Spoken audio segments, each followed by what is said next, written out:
नमस्कार फ्रेंड्स। 2024 की चुनाव की तैयारी और सभी पार्टियों ने अपने सीट बेल्ट को बांध लिया है, कमर कस लिया है और तैयारी शुरुआत कर दी है। विश्व की सबसे बड़ी पार्टी भारतीय जनता पार्टी, जो भारतीयता के साथ, एक कल्चर के साथ इस बार फिर चुनाव में उतरेगी और प्रधानमंत्री जी का कहना है, नरेंद्र मोदी जी का, कि तीसरी बार भी भारतीय जनता पार्टी का ही प्रधानमंत्री होगा और मैं देश की सेवा के लिए तत्पर हूं। हमारे बीच उसी बात को तस्दीक करने के लिए और बेहतर तरीके से जनता तक पहुंचाने के लिए पूर्व डीआईजी राजीव रंजन प्रसाद सिंह जी हैं, जो कि भारतीय जनता पार्टी के एक सेवक के तौर पे जनता की सेवा में बहुत ज़्यादा प्रसिद्धि प्राप्त कर रहे हैं। सर, आप 2024 के चुनाव में बताएं कि क्या क्या पार्टी तैयारी कर रही है और आप लोगों का क्या क्या योजनाओं पे काम चल रहा है। जैसा अनुज जी आप जानते हैं कि इस देश में अभी दो विचारधारा चल रही है।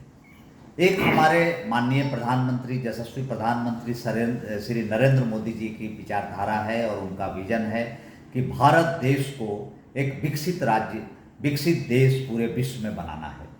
भारत देश का इकोनॉमी 5 ट्रिलियन पहुंचाना है।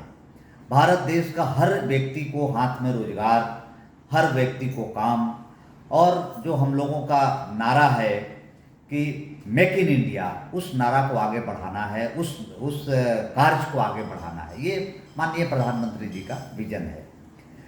लेकिन आप जैसे हाल ही में देखे हैं कि जितनी विपक्ष की पार्टियां हैं, ये सब मिल करके INDIA नामक एक पार्टी का गठन किए हैं जी। अभी आने वाले दिनों में उसकी बैठक मुंबई में होने वाली है। अभी पिछले दिनों बैंगलोर में उसका बैठक हुआ। जितनी विपक्ष की परिवारवादी पार्टियां हैं, चाहे वो लालू प्रसाद जी की पार्टी हो, शरद पवार जी के परिवार की पार्टी हो, DMK, सबका कितना नाम ले, जो भी परिवारवादी, और सबसे बड़ी तो हमारी कांग्रेस के जो माननीय सोनिया गांधी जी के लड़के राहुल गांधी की जो पार्टी है, उससे बड़ा परिवारवादी पार्टी भारत देश में कोई नहीं है जी।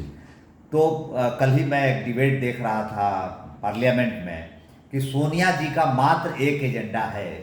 एक हमारे सांसद महोदय बड़े तरीके से बोल रहे थे कि अपने बेटा को कैसे सेट करें।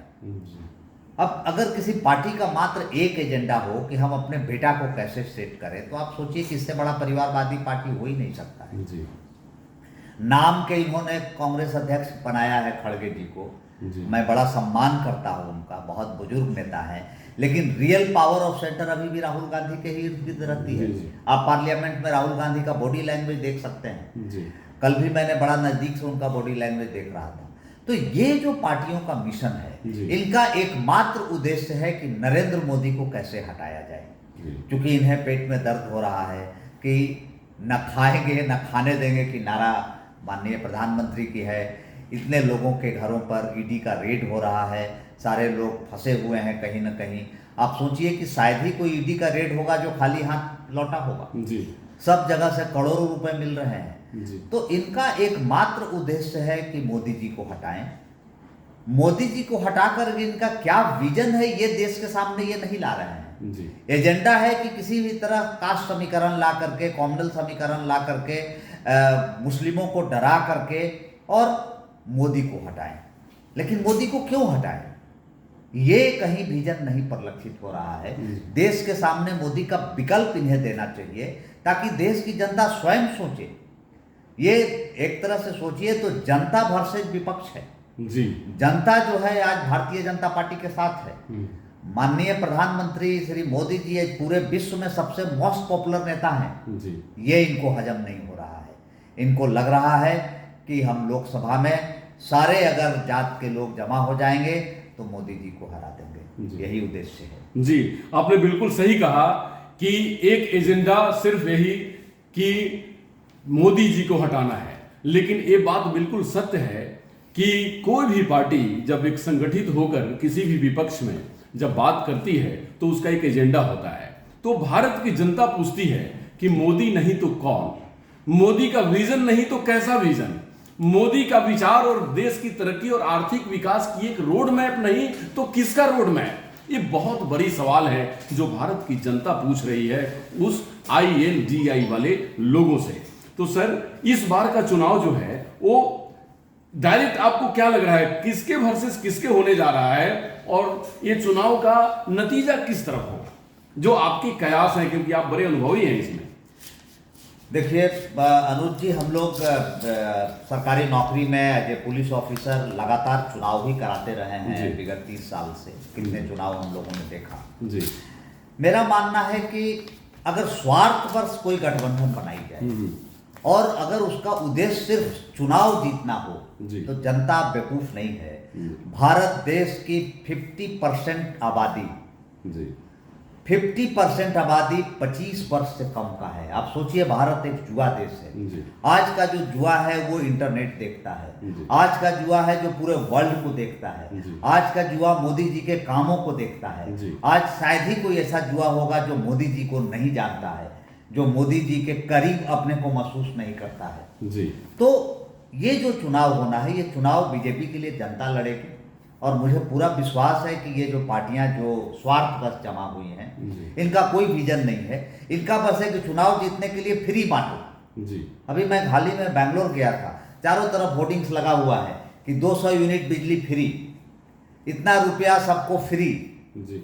ये बताएं तो पार्टियां, ये पैसा फ्री कहां से आ रहा है जी? ये किसी न किसी टैक्स पे करने वाले के कंधे पर ये बोझ जाएगी जी। आप फ्री जिसको दे रहे हैं, कोई आप अपने घर से दे रहे हैं क्या जी? अगर कोई पार्टी अपने पार्टी फंड से फ्री दे तो बहुत अच्छी बात है जी।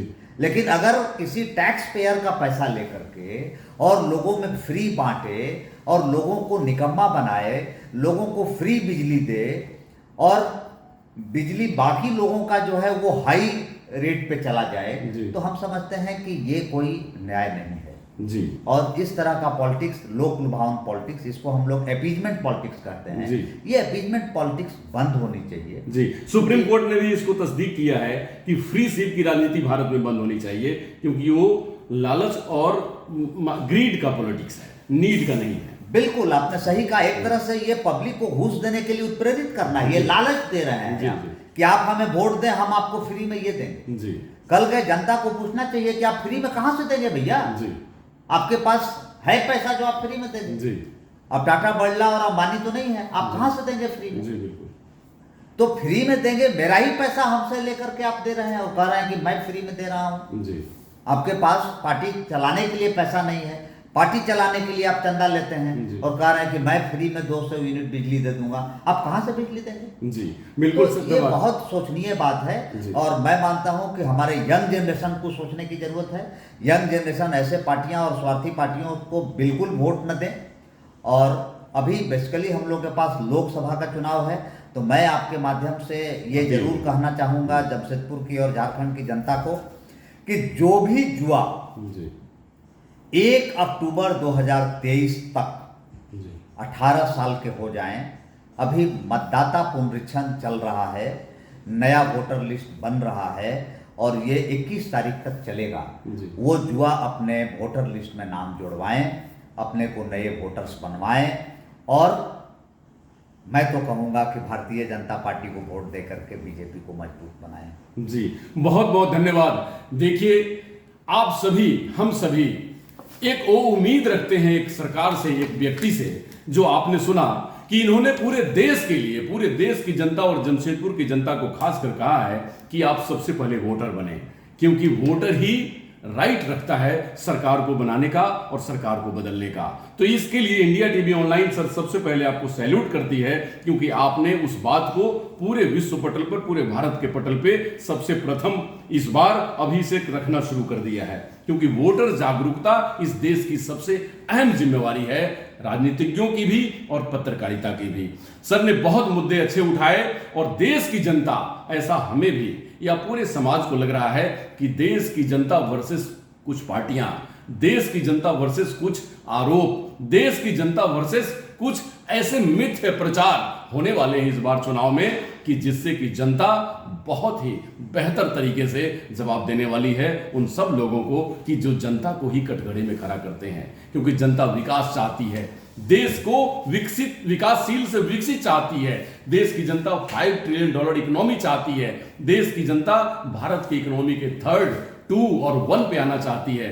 देश की जनता चाहती है कि जब मैं किसी विदेशी धरती पे उतरूं तो वहां के लोग स्वागत करने हमें आए और बोले कि आप इंडिया से आए हैं, आपका देश बहुत ही अच्छा है, ये सुनना चाहते हैं। तो इन सब बातों के साथ आज बहुत अच्छी वार्ता रही। मैं चाहूंगा इंडिया टीवी ऑनलाइन की वीडियो को लाइक करें, शेयर करें, सब्सक्राइब करें और जागरूक वोटर बने। वोटर लिस्ट में जरूर अपना नाम दर्ज कराएं, जैसे सर ने आपको अपील किया है। नमस्कार, डॉक्टर अनु शर्मा के साथ।